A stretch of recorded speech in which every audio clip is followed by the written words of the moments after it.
Should we start with Tom and Eddie, or should we start with the in-and-out narrator, Alice? Well, let me say this first, because it's I think it's important with the understanding of the novel. Is that it takes place at a kind of an interface in time, which is the end of the 1950s, late 1950s, and it's the end of a way of life for the world, really, and the beginning of a new world that starts. At the end of the 50s through the 60s, everything changes in the world. The dirty 30s, the Great Depression, most people think sort of started, around 1929, 30, and then it was over when the war started, and it wasn't over at the beginning of the war. It wasn't over at the end of the war. The dirty 30s and the Great Depression went on right through into the 50s. It wasn't until the mid-50s that it began to really dramatically change. And there's this moment in time where this family, the Stark family, all that's left of it is Lillian, the mother, and her two sons, Tom and Eddie. There are three little girls who died. Alice and Rose, both of whom died. Rose dies at a week old. Alice dies at 6 months, and then there's another little girl who's born of another mother, but the father, Elmer, brings that woman home, and she delivers the baby in his wife's bed, and she dies. And all that's left as the novel begins is this small group of Lillian and Eddie and Tom. And Eddie is the first son, and he's a heroin addict. He's a profoundly self-destructive man. There are things that have happened in his life that have just devastated him. Number one, his mother from the beginning, this profoundly oppressive woman who takes him as, this is her chosen one, the great love of her life. This is her boy. And I've met many mothers who do that. They choose this son, and they become the man they're sure of, and they shape this man into the imaginary man they might have married in another world, right? And it's very, very difficult for those kinds of sons to survive. Thank God I was never that kind of son. But I watched it happen to other people. And you have this son, Tom, who's an afterthought. He just happens 2 years later and comes along, and he's not really not loved. Nobody really cares about him. I mean, he's just this boy that comes along. They don't know what to do with him. Like Topsy, he just grew. He just grows all by himself, But so what you've got is you've got these three characters left: the mother, Eddie, and Tom. And Eddie is what holds them together. Eddie sits in the middle, this self-destructive heroin addict, petty criminal. The mother loves him passionately in a perverse way. He is her whole life. But Tom also loves him and tries to protect him and somehow help him.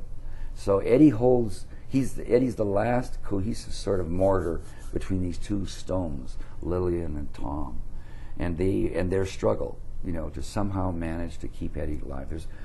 In the book, there's this one thing that gets repeated over and over by Lillian. She said, "Where's Eddie? When's Eddie coming home?" Eddie's gone off in the Studebaker. He's driven off into the night, and the mother wants him home, You could have written a nice, soft, sweet little poet book. I'd love to be able to write a Tom Clancy book and sell, 700,000 copies of my book and have it made into a movie, and and Brad Pitt's going to act in it, and it's going to be a great movie and make a ton of money. Won't win any Oscars. Who gives a shit? I'm going to walk away with $1 million.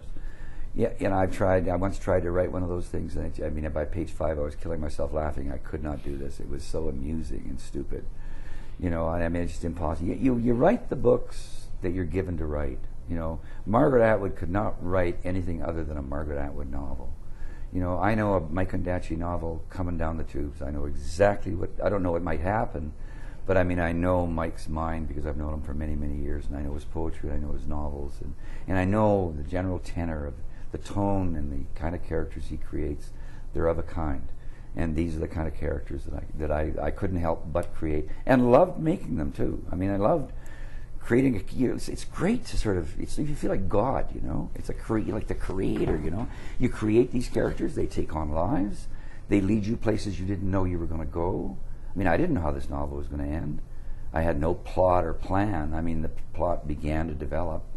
People think of the 50s as being a really conservative, quiet time, no big wars. Everybody was safe and secure. The cars were big and they had fins on them, and it was the good times were rolling, and it was Father Knows Best and all those things, and it was nothing like that the 50s were like. At least not in the West that I grew up in. Amongst ordinary working class people, it was not like that at all. It was a terrible world. It could be a terrible world. Silence was the pervasive note of the whole world, because this was the generation of men and women, the older people in this book, Elmer and Lillian and them. This was a generation, particularly the post-war generation, right afterwards, when the good times began to happen in the 50s. This was a generation who just said, we will never talk about what happened before. Those were the bad years, the hard years. We will never talk about them. I remember asking my father, to tell me stories about when he was a kid. Never talked about it. Asked him to talk about the war. Never talked about it. He said, I don't want to talk about that. Don't want to talk about it. They didn't want to talk about those things. And when you're a kid, growing up where there is no past, you know something. If they're not telling a story, then it must be something terrible, right? Else why? I mean, if it was great, they'd be telling you, right? It must have been awful. Well, the fact of the matter is, it was awful. It was terrible for the hard. Those hard times were hard on people. I mean, one of the things, this novel takes place in Western Canada. I mean, hopefully it can take place anywhere in the world. You know, I mean, it's like Faulkner's Yoknapatawpha County. You know, I mean, it's the Oxford, Mississippi. You know, and it's a little tiny area in the world. And yet, I think the reader, in a great book, the reader finds himself in the book through the characters. Something is revealed. The reader reveals something to himself. That, you know, it's not about me. This book. It's about the reader who reads this book. Well, I can't wait to see your... young man, I can't wait to see what you do with your second novel. Very good. Well done, sir. Okay, well, thank you. The book is Red Dog, Red Dog. It's the first novel by Patrick Lane, and Red Dog, Red Dog is published by McClelland and Stewart.